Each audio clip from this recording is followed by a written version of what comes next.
সবচেয়ে খারাপ ধরনের ক্ষুধা এবং যে তৃষ্ণা মেরে ফেলে তা শারীরিক ক্ষুধা নয়। যখন আপনি তৃষ্ণার্ত থাকেন এবং জল খুঁজছেন, কারণ আপনি অবশেষে এটি খুঁজে পাবেন।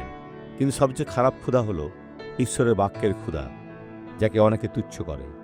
তাই তারা সত্যের জন্য প্রচণ্ড ক্ষুধার্ত এবং ঈশ্বরের ধার্মিকতার জন্য প্রচণ্ড তৃষ্ণার্ত, কিন্তু তারা তা তৃপ্ত করতে পারে না, কারণ তারা ঈশ্বরের বাক্যকে অবজ্ঞা করে। ঈশ্বরের বাক্যকে কখনো অবজ্ঞা করবেন না। যোহন 6:35 যিশু তাহাদিওকে বলিলেন, আমি সেই জীবন খাদ্য। শুধুমাত্র যিশুর কাছেই তুমি তোমার ক্ষুধা নিবারণের জন্য রুটি এবং তোমার তৃষ্ণা নিবারণের জন্য জল সম্পূর্ণরূপে পাবে। এবং তিনি চালিয়ে যান, যে ব্যক্তি আমার কাছে আইসে সে ক্ষুধার্ত হইবে না। একবার সত্য পেলে এটা আপনার চিরকালের জন্য ক্ষুধা মেটাবে।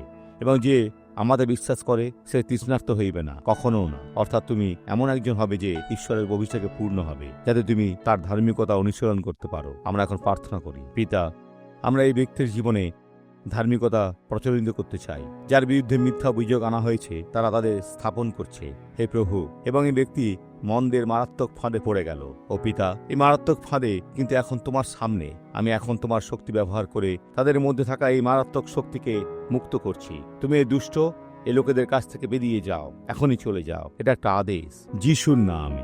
পিতা, এই ব্যক্তিকে যিশুকে খুঁজে পেতে সাহায্য করুন, যাতে তারা আর কখনো ক্ষুধার্ত বা তৃষ্ণার্ত না হয়। ধন্যবাদ। আমেন।